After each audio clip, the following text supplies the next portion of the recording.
All right, I am really excited about today's video. We're going to install DaVinci Resolve 19, and this is Hollywood's #1 post-production solution. In fact, its website has videos that are things that I decided not to show the header of because, yeah, they're just that popular, and I didn't want to get shut down for copyright issues, but figured I could show the rest of the site just fine. So you can see here I'm scrolling through. And editing is something that they offer. That's actually what I'm using to edit this video. I'm not even sure what cutting is compared to editing, but that's a feature that they offer, which is supposed to help with multi-camera stuff. They're known for their color correction. That's how they got started. And I'm really interested in Fusion, which is where you can do 3D motion graphics. It's what I use to create that new logo animation at the start of the video. And then there's Fairlight, which is literally audio production within DaVinci Resolve. I'm actually using it to record this voiceover and edit it right in DaVinci Resolve. Like, it's insane. I mean, I've only been using this tool for a couple of days, and I have experience in this kind of stuff, and it's just everything built into one tool. And with the AI capabilities that you saw scroll by, I mean, my mind is blown. It's just that simple. Now you're noticing these control panels that they're showing on screen. They are insanely cool, but they are insanely expensive. But you can actually get them for your home studio, and that's actually how they make their money. That's why they offer this for free, because they get you into this tool, and then you start getting familiar with it. Well, it's a production solution, so you could build a career around this thing. All right, let's spice this video up with some of Fusion's 3D features. We'll head over to the free download link. From there, we're going to go up to the DaVinci Resolve 19 public beta for Windows. You'll see there's a form to fill out. Once you've filled out that form, you'll see the download button. And then you wait. You just wait for your download because it's a big one. Once your download is complete, you can open up the zip, fire up the exe, and get this thing installed. Now this part of the installation is pretty straightforward. It's like any other wizard. You wait for everything to get installed. But I figured I'd put a little spin on this by giving it a little 3D rotation, kind of make this more interesting than it actually is. I mean, this program's pretty cool. So, as you can see, I'm going through the wizards, just continuing to follow the instructions. At this point, I bet you're wishing I sped it up even faster. But before you know it, the whole thing's done, and you're firing this thing up. This is a startup screen. It's pretty cool. You get the quick startup. You can see that you got your operating system and your graphics card, set up your HD screen, whatever size you want. I just went with standard. And then you set up your keyboard type. I don't really work with any special keyboards, so I just went with DaVinci Resolve as a standard. And then you're all set. But then it fires up, and you start to notice, wait, what is this thing in the background about GPU configuration warning? Honestly, this is no surprise. I actually expected this. You need to go to NVIDIA and download the graphics card driver specific for your card on your laptop. I'm using the RTX 4060. And then you want to use the studio drivers. The studio drivers are going to be specific to doing this kind of work where you're doing video editing versus playing games. Once you've got the driver, you download it, and then you're going to want to install the GeForce experience. And that's going to help you keep your drivers up to date. That's just another wizard to follow, and it's pretty straightforward. Again, it's just following the instructions. Once everything's installed, you just need to log into your NVIDIA account. At that point, you're going to need to grant some permissions, and it gives you some information about the RTX and GeForce, and also helps you understand that you can get ready for game drivers and studio drivers, and you can use this to switch between them from what I understand. I just kind of whizzed through the wizard, sped through the wizard, because I really wanted to just get to DaVinci Resolve and see what that can do. But they've got lots of great information, as NVIDIA always does, and they're just an amazing resource. I can't wait to dig into some more of their stuff. But for now, I just want to get to DaVinci Resolve. So now that we have the graphics card driver installed, we're opening up DaVinci Resolve, and hey look, it works. We're actually in the interface. So now that our installation is complete, it's time for some bonus content. I figured it'd be cool to show you what DaVinci Resolve is all about once you get in here. So this is the media interface, And this is the cut interface. I still don't know what this is for. I'm gonna have to research that. This is where I spend most of my time in editing. You can see you've got transitions, all kinds of text effects, and even some interesting features that you can only get in Pro. So you get a few alerts.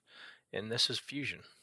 Fusion's pretty cool because this is where I'm doing all my 3D stuff. You got your 3D camera, media in, you set up a plane to put your image on, and then you merge your 3D scene, and there's your camera there.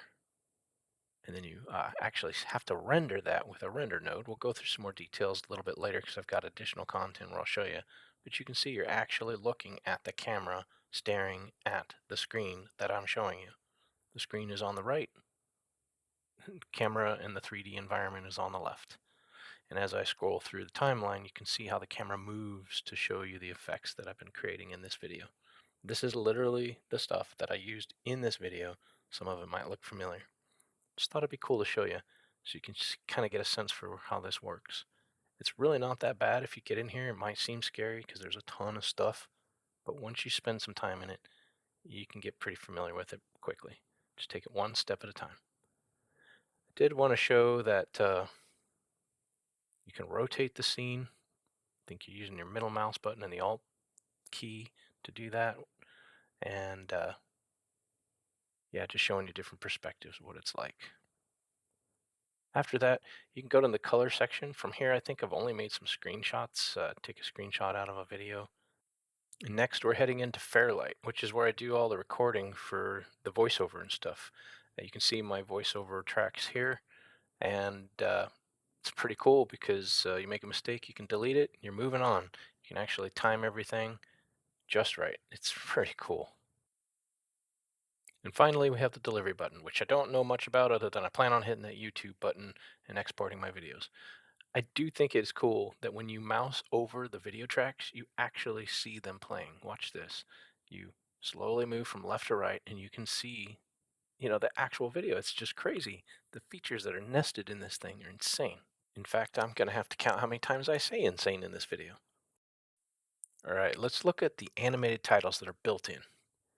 All we got to do is drag it out, move our videos around, shuffle things around a bit, put the cursor or the actual timeline over it, and hit the Fusion button. From here, click the node for the text and modify your text, and that's it. I've got an animated title. Didn't take any longer than that. I can come back here, and it's that simple. I mean, again, I don't even need to say it. There's tons of effects and transitions. One of my favorites is to use the cross dissolve because it's nice and smooth. You can just drop it to the edge of a clip. You got your video clip before and after the text animation. Now you get a nice fade in, get to the animation and fade out.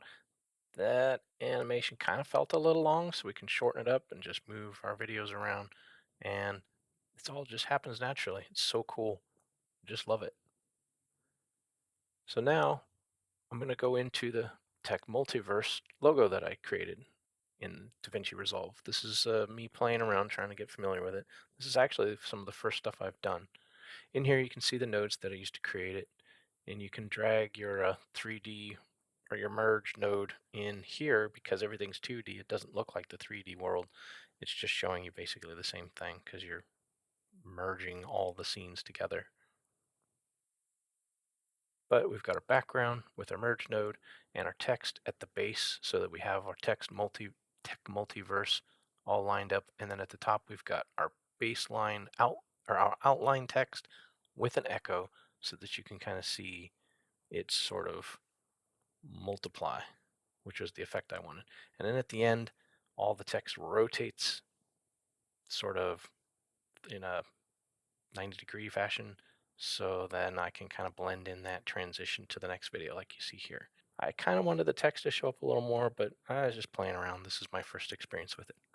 Here's another text animation to introduce the 3D scene setup deep dive that I planned for you. We're going to take a recording of me scrolling through my website like I usually like to show you at the end of my videos. We're going to drag that onto the timeline. We're going to find that cross dissolve effect. I did speed it up a little bit so that it's moving a little faster. Cross dissolve will give you the nice transition into the video after the text animation that you saw. And here we're going to set up the 3D scene. We're going to take the media out and media in separate. We're going to drag in the 3D image plane node and connect our media into that. Then we're going to drag in the merge 3D and our camera and bring both the image and the camera into that merge node. Then we're going to take the merge node and put it into the render node and then connect that to the media out. Now you can see we've got some video on the right. If we drag that merge node to the 3D side where we can actually see the scene, the camera itself is through the image. So you have to pull it back so that you can actually see what we're looking at. So it kind of throws you at first when you get in there. Once you get it lined up the way you want, then you can start setting up your keyframes. But here we're going to set up a background first for those times when I accidentally align the image to where the background shows up. So we're going to put a background node in with a regular merge node, and we're going to connect our render node and bring all that to media out. So now you can see we're setting up a gradient in the background. So with a gradient background here, you can step away from your 3D image plane and it doesn't just look boring. There's a little something extra special for you there. I don't know, it adds a little spice, I guess. Get it all lined up. Then we can start heading into the transform and setting up our keyframes to create our animation. You should do that by clicking these red dots. I'm still trying to figure out how to be more efficient in this. So you don't have to click every single dot, but you'll notice we're using a target.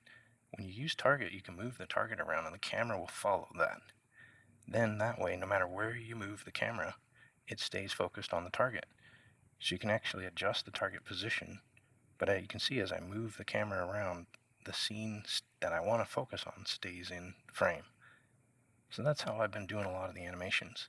So as you move the camera, it just kind of rotates and gives you this 3D effect because you're in a 3D world. Still takes a little bit of practice though to get it just right. I'm learning, but I think it looks pretty good for my first time around. In this window here, you're looking at where we actually keep the keyframes, or track the keyframes, I guess. You can set up the animations, move your playhead to where you need it. You got your camera in place, and then you go through and set the keyframes, and then you move to the playhead position that you want and set your next round of keyframes. So that's basic animation there. So you're just more or less creating the keyframes, moving the different parts of your scene around to get everything positioned where you want it at that particular point on the timeline, and then you're good to go. While I'm setting up the rest of these keyframes, I think it's a good time to call out the fact that DaVinci Resolve has a lot of productive tools in it. Like you can take an animation from Fusion and move it as a component that you can reuse. For example, if you want to create your own transitions, you can set media in and out, and then you can reuse that.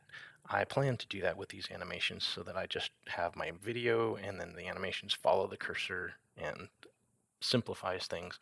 Call that the programmer in me, but I shouldn't have to redo things over and over again, and DaVinci Resolve supports that.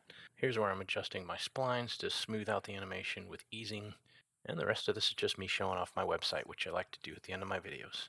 So I hope you enjoyed this video and found it useful.